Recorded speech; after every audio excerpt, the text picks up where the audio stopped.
Good afternoon, Trailblazers fans. That's right, the time has come. I'm stealing the YouTube chat already. Welcome into Blazers Game Day. Chris Burkhardt here with you today, getting you ready as the Blazers are in Orlando to take on the Magic in game 2 of a 3-game trip before they head back home for a very, very nice homestand. Some tough games, but it'll be nice to get some home cooking, baby. Blazers, you know what? Not doing too shabby right now. They're not. They've won a few. Some people are upset because, the tank's not happening the way they want, but they are riding a 2-game win streak. So watch out, Miami. Watch out, Magic. Watch out, everybody. I say watch out, Miami, because you know what? You have become public enemy number 1 here for the Blazers. Let me tell you what. Is there a game that was more enjoyable to watch the team win than against Miami? Because that is a fan base that has been giving it to Rip City all offseason and all since the whole Dame trade thing, right? Ever since then, it's been come at each other.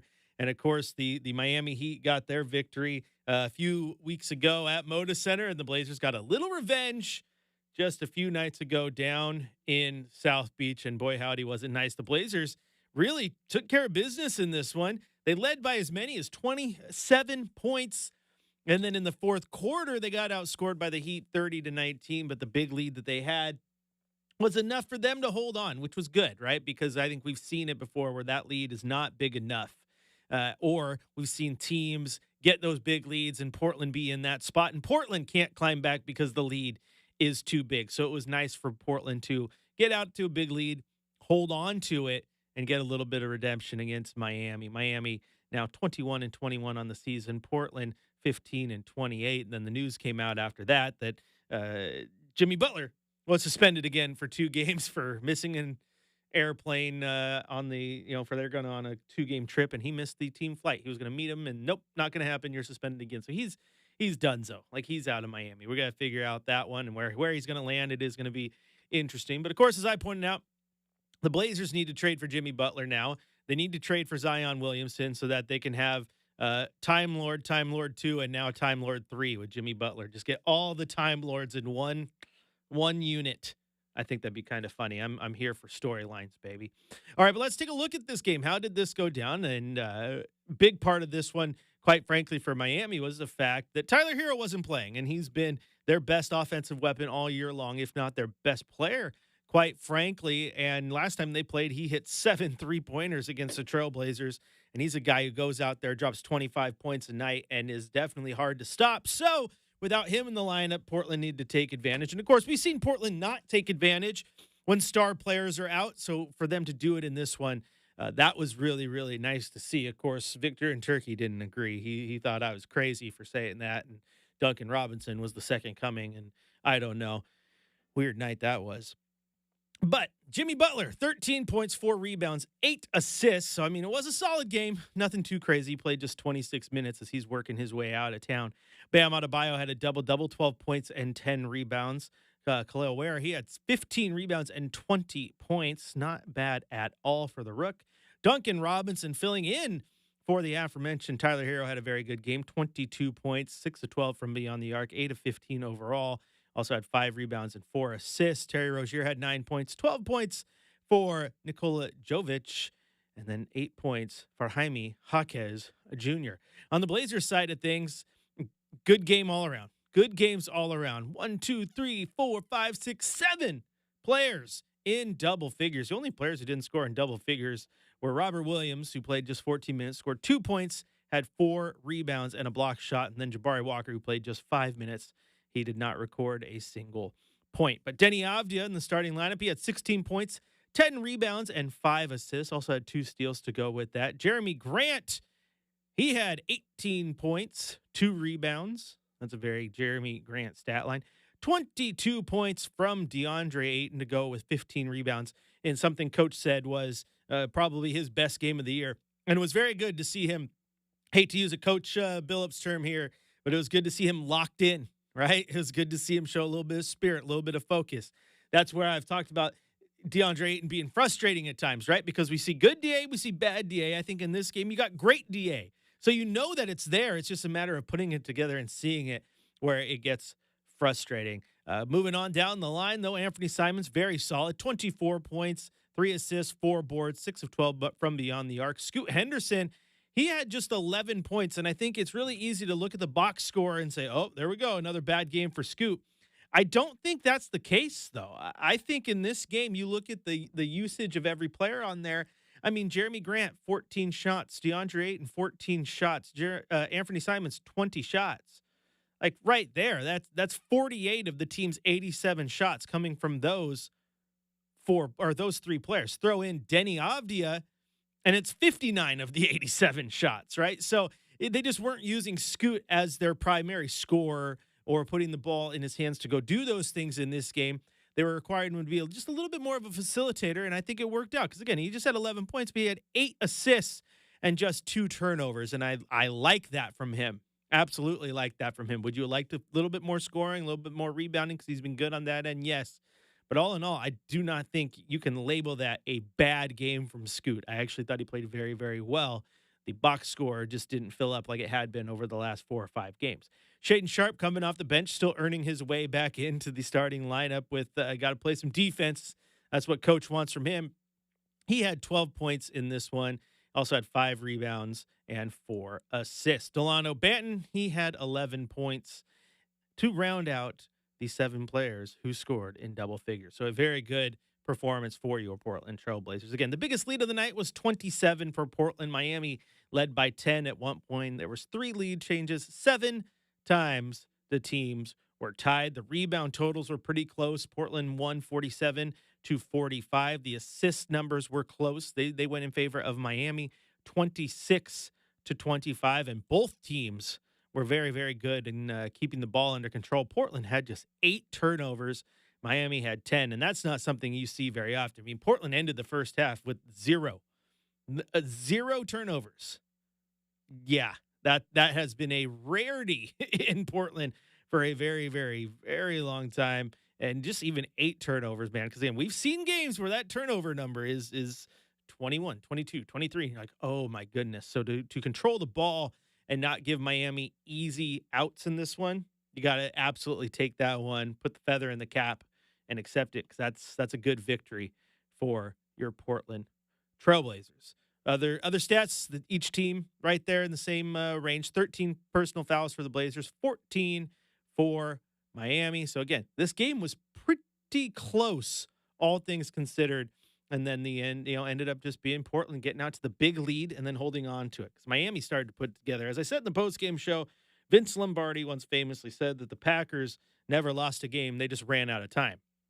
Right? And in this one, I don't know if Miami lost. I think they just ran out of time to come back, because they were absolutely putting together a comeback and had this game well where they wanted it. At one point there in the fourth quarter, it was a 7-point game, well within striking distance in the waning minutes.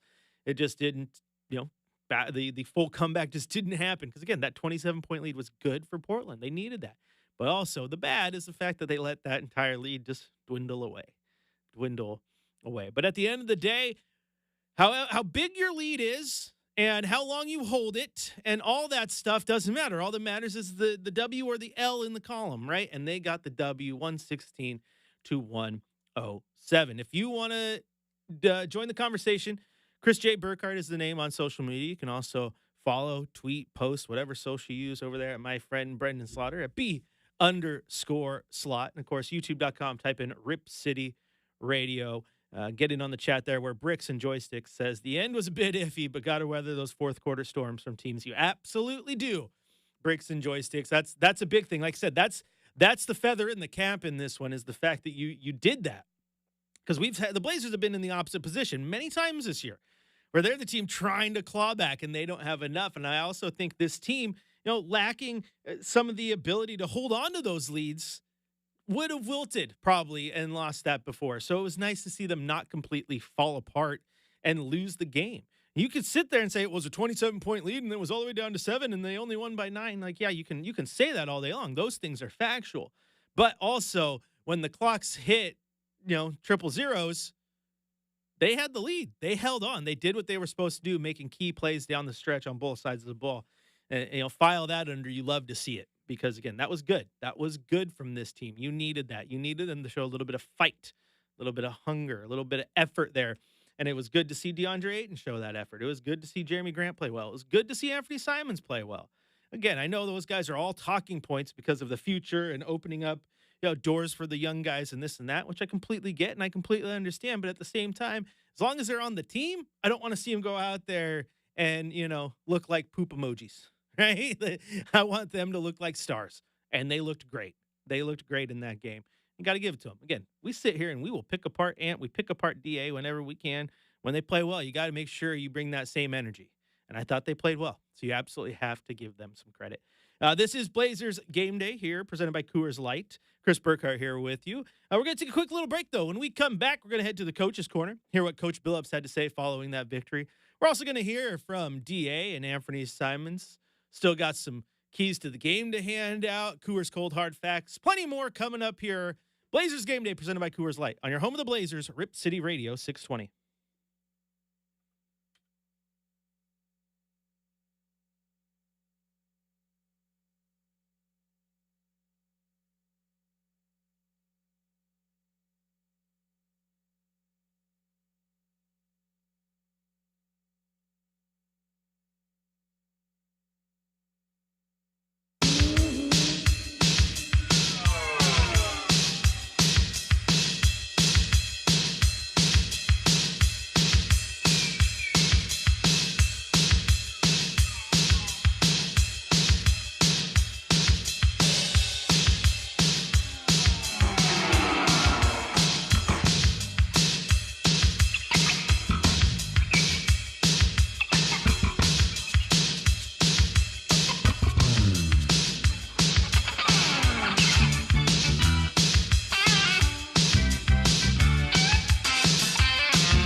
Whoa, whoa, whoa. The orb comes in swinging.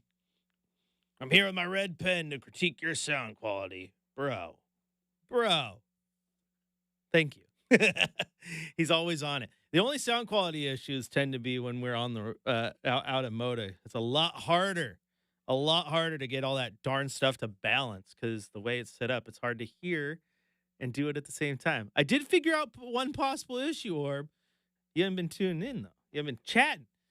Is I realized for some reason, when I plug in the external into the computer to go stream, the input on the USB device I use automatically puts the input level to max.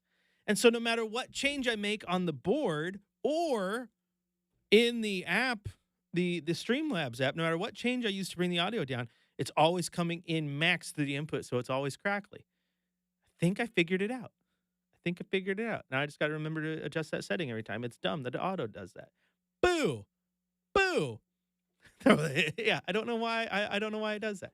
Anyway, welcome back in to Blazers Game Day. Chris Burkhardt here with you, joined by Brenden Slaughter on the other side of things. And man, Brenden, what do we even do now? College football's done. Well, it is sad. But at the same token, Chris, I can get by with the fact that we're still got some NFL going through. And really, before you blink, overreactions to spring football start. Heck yeah. So, did you see that? You see how good? You see how good Dante Moore looked wearing a red jersey yes, that no one could touch him? Yeah. I love it. I am here for spring overreaction. Spring football it's interesting, the timing of it, but it always has some good laughs. It absolutely does. Anyway, back though to basketball. It is time now for the Coach's Corner.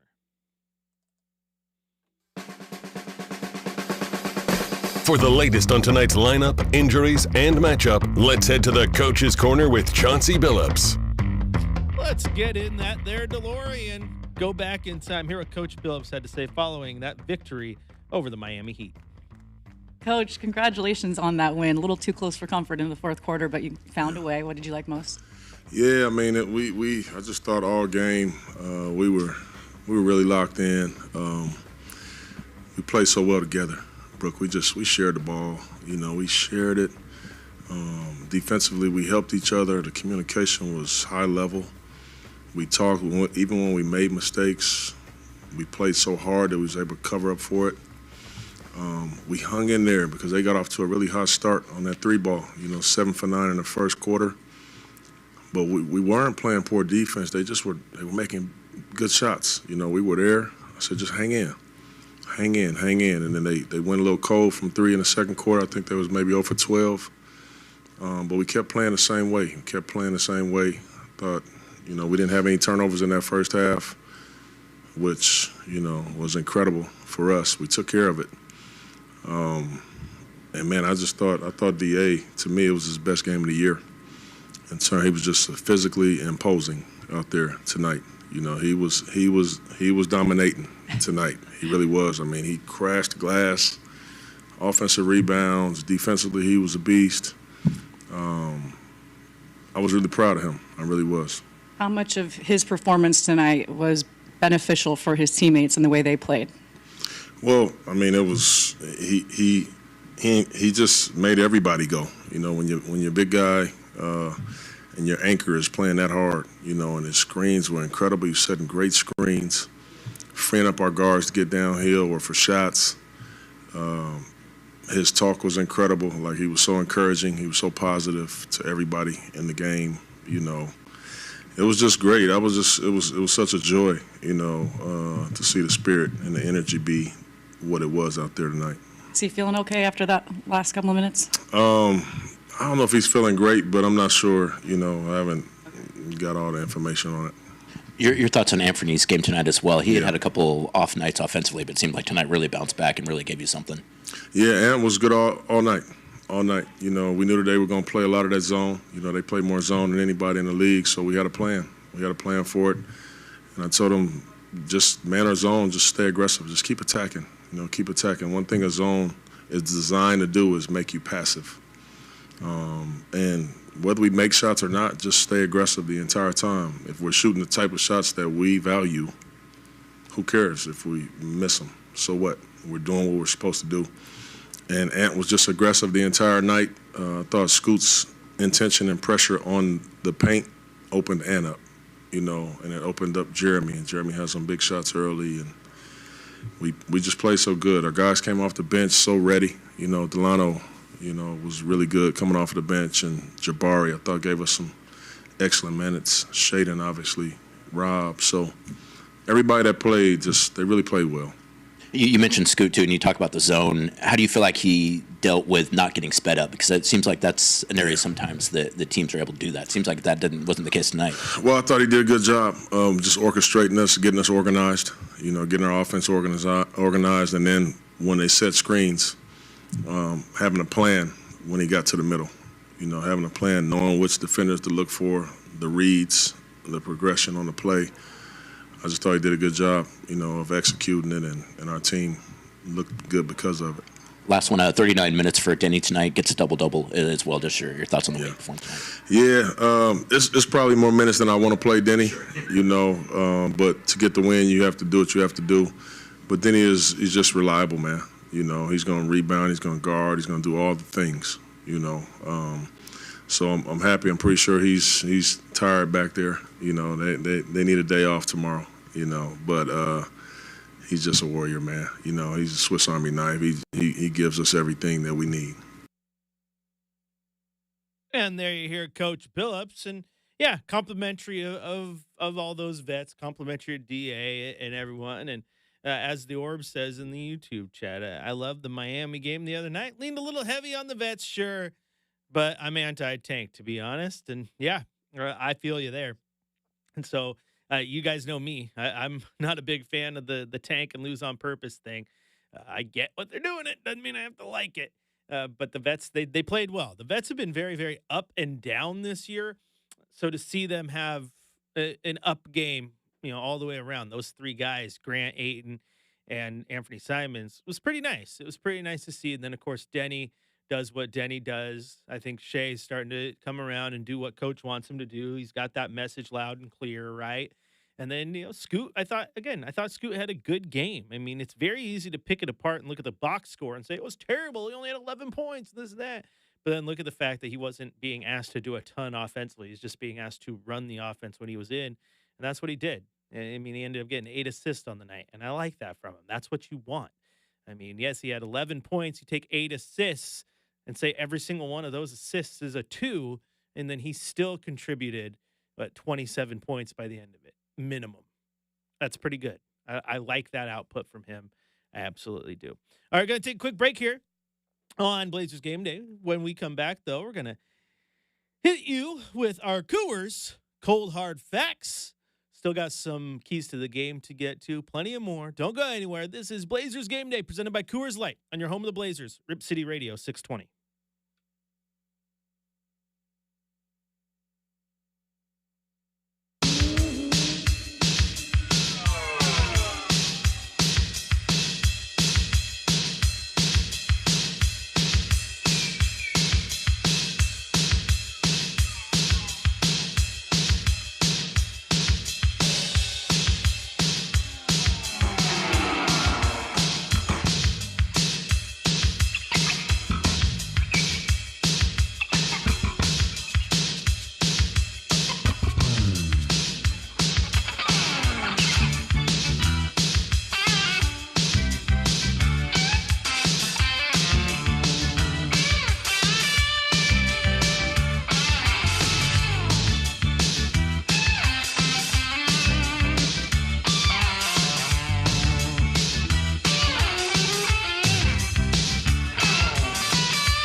Welcome back in to Blazers Game Day. Chris Burkhardt here with you, getting you ready because we got Blazers taking on the Magic in Orlando. Tip off in about an hour and a half down there in a very, very weird little city, but an awesome little city. Like Orlando, it's like, you ever been there, Brenden? Oh, yeah. I got the Disney World experience. Okay, you got isn't it like you go through Orlando and you're like, I've said this before, but it's like you're in a city that you're like, this place pretty much only exists because of Universal and Disney. Oh, yeah. It was, Universal for sure. But yeah, it's like it's the House of Mouse playground, man. It's like this swampy area in the middle of Florida where Walt Disney all these years ago was like, this is bigger than California. Let's do it. Right. And it's like, yeah, it's so weird. It's It so is, weird. yeah. And the But it's a downtown cool place, is just like, and I'm not going to lie. As someone who is kind of a fan of humidity, I like me some Florida. The downtown is empty. It is pretty But crazy. it's not so much at the moment. No. But it is pretty crazy when you get over there and you're in a place like Florida and you're like, you go to your hotel and like you look out the window and you can literally like see as far as the eye can see. Oh, that yeah, place so is just flat. So flat. Like, flat. I remember when we were at one of the Disney water parks, there was, a slide that went really, really high, and you were up there and you're like, wow, am I looking at like the entire state of Florida from up here? feels I like mean, it. or the Tower of Terror, you're like, whoa, there's like nothing for miles. That's all right.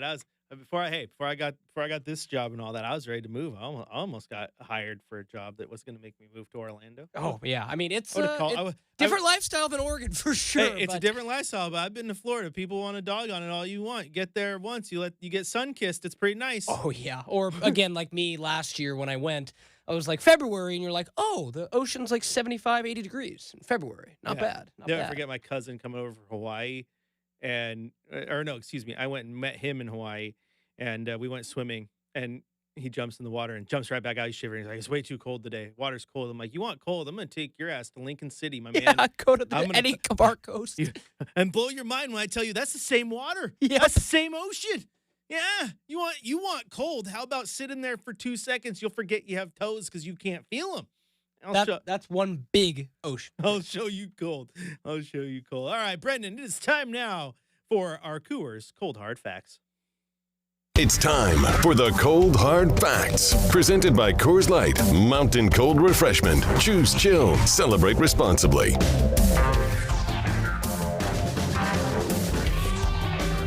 Alrighty, my fact here, man, is I want to point out something about this team here. And I think it's a fact that it is not worth it to dig in. All right? What I mean by that, man, is I have been very vocal about, like, DA, right? Some of his very bad performances irritate me, right? But when he has a good game, it's all right, fans and everyone, to admit that he had a good game. It's okay, right? When Scoot goes on a good run, and then if he has a bad, it's okay to say he had a bad one. Sometimes it ain't worth digging in. It ain't worth digging in just to prove my point, right? I like being wrong, especially when it leads to good basketball. I've said that before. I love when Chad will talk and him and I will have a conversation. And it's like, yeah, I don't think so and so is going to be a good player, and then they end up being a good player, and people's like, oh my God, you were so wrong. I'm like, yeah, I'm glad I was wrong. I like watching good basketball. You know what I'm saying? It's cool. Was it Smooth Jimmy on The Simpsons? When you're right 52% of the time, you're wrong 48% of the time, right? It happens. But I just want to make sure everyone's on that same page, man. Myself included. I like to call myself out because I have been very, very vocal about certain players. But when they do good, you got to make sure you're just as loud because they deserve that praise. Like the Orb says, DA chooses when to be good. Yeah, that's frustrating. That's frustrating. I get that. That's the annoying part with him because we've seen good DA, we've seen bad DA. But when he's good, he's fun. And that game in Orlando, he was really good. I thought that game in Chicago, he's pretty locked in too. I think it might not be as vocal of a message as Shaedon Sharpe got, but I think there was a message towards DA because he's been looking pretty decent since Shaedon got moved to the bench there. I think he knows all eyes are on him. But that was my fact, man. Factually, that's just who I am. You know what? If they're bad, they're bad. They're good, they're good. Call it out every single game. I ain't going to lean on one side. Let's have a little fun with this. I want to make sure you guys do too. And you guys do a pretty good job. But that's just my fact of the day. mainly because you know what, I couldn't think of anything else here in that short amount of time for the break because I've exhausted all my other facts. I'm gonna have to dip into the Chad doing well, where he just used to always start talking about like football or something as a fact of the game. My Coors Cold Hard Fact: Bo Nix is legit. like, I'm gonna have to start doing that anyway. But speaking of Da, I want to take a second to hear what he had to say following that victory in Miami. How you feeling? We'll start with there. I feel great, honestly. We played a great team, and we played a great game together. I think it was our defensive end mainly, just playing together and holding each other accountable. I think that was the big vocal point, and the communication between us it was phenomenal. The coaches was doing their thing, but just hearing the terminology between me and my teammates, whether we were up, down, it didn't matter. From start to finish, it was amazing. Coach just giving you a ton of credit for the energy you brought tonight, said that really helped your teammates. How did you feel there, not only crashing the boards, but scoring as well? I feel like we're in a good place. Everybody's, I think we just unleashed this thing called togetherness where, we just out there for each other now, and, we playing for each other. So, that energy is something else, knowing that somebody's playing for you and you want to do the same thing in return. So it's just contagious. And, starting with the vets and the coaches is making sure, it's manageable and controlled, I don't know if you know this, but you guys had 0 turnovers in the first half. Last time Blazers did that was January 2019. Thank you, PR. How cool is that? Actually, it is tough. I heard it at halftime too. I just was giving my hats off to my backcourt, man, telling them good job. We know the pressure they get in, night out, and how teams, just want to put ball pressure on us from the 94 feet, and just us trusting our guys to make plays and just to keep our offense under control. Scoot, from Shaden to Danny to who else I'm missing, JG and Ant. Them dudes, they do their thing. So I know I can't do it, but I'm glad they got the pressure, and I'll just set the screen for them. So good job, guys. Good job. DeAndre, how are you guys able to hold on to this one? Obviously, you're on the road, you're a young team, like they're making a push. How are you guys able to get it out? It's really togetherness, like I said. We have a team meetings, and we've been getting on each other's butt, getting on each other's behind, and, watching film and talking about it, talking it out, and Coach letting us go at it. And, he's just really challenging everything and making sure certain boundaries or buttons aren't pushed. But, we have so much respect for each other. It was really negated, to be honest. And, now you're seeing the results of it on the court. Us being on each other, but really just playing hard as hell with energy as well. Well, if that's what's unlocking some good performances, I like it. I like that they're being honest with each other. They're calling each other out, and they're doing what they need to be doing to play good basketball. I mean, yes, they've won 2. Everyone's freaking out. Oh, no, they've won too many games. They've lost 2 games, or won 2 games in a row, guys. 2 games. And we've seen plenty of 4-game skids and 5-game skids. I mean, in fact, before this little 2-game win streak, yeah, it was a 5-game losing streak. At the start of December, it was a 6-game losing streak. They're going to lose games. That's what they do. It's just nice to see them playing better brand of basketball. And they are still sitting currently 7th in those tankathon standings. The win percentage of 34.9. Just ahead Capture of the flag, baby. 76ers. Yes, capture the flag. Whatever you do. Don't be super. We want Cooper. I don't know what it is. I mean, Capture the Flag was a really fun game growing up, wasn't it, Chris? I mean, back me up on that. Dude, it depends. It doesn't really depend. All forms of it. If you're playing it for real or if you're playing Halo and playing Capture the Flag, oh, yeah, that was also money. Capture the flag. Oh, yeah, that was good. But yes, good marketing there for old Cooper Flag. But again, they're going to lose their games. It's okay. It happens. Take these 2. I just like watching good basketball. Now, if they lose and play good basketball, that's even better. And we've seen a few of those, too, as well. And tonight would be a nice game for Ant to just go off. Go in his hometown. Have a good game. Why not? I don't see a problem with that.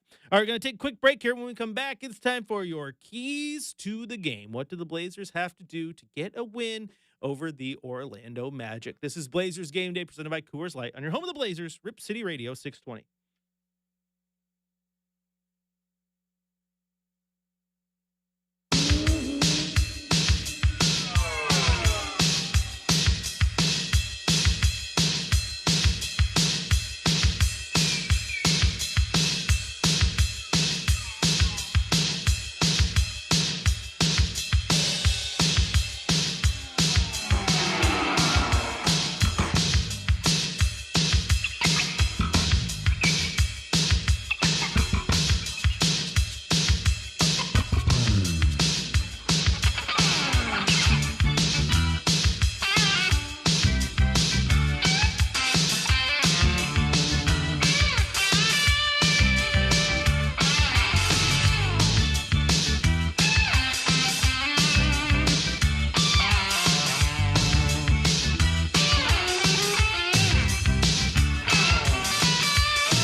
with that oblique strain. He's back, and he was questionable this morning, upgraded to available.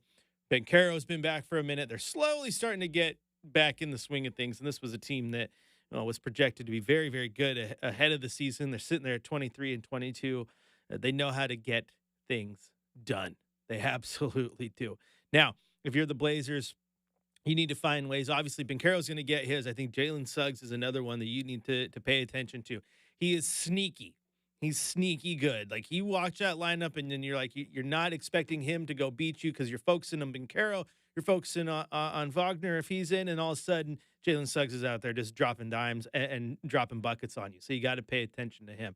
Also, you saw what happened in the Miami game there, that assist and turnover ratio. That's a good thing. Keep that up. The assists, they're at 25. They could be better, but that 8 turnovers, 6 turnovers, like that's a thing of beauty, an absolute thing of beauty.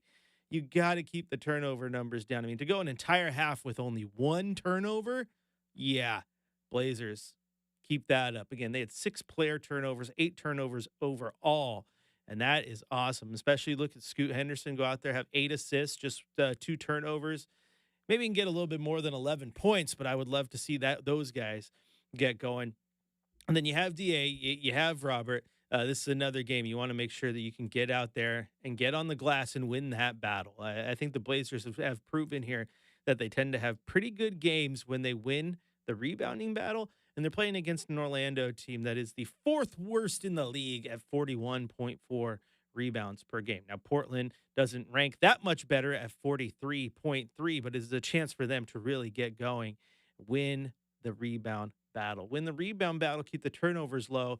I think you'll get going. And then, as the Orb said, have Ant show out for his hometown. Show how much he wants to be there. I see what you did there, Orb. All Chess, right? Yep, exactly. We're going to get out of here, though. It is time to go. Music means that Chad is waiting, though, so don't go anywhere, because over there right now at Studio C, Chad Doing is getting ready. He will have your Trailblazers pregame show across the Trailblazers audio network in about 5 minutes. And then after that, 4 o'clock tip-off, Blazers Magic right here on your home of the Blazers, Rip City Radio 620. And as always, keep it locked in, because when it's all said and done, right back here, it's the 5th quarter where hopefully we're breaking down a Trailblazers victory. We'll talk to you after this one.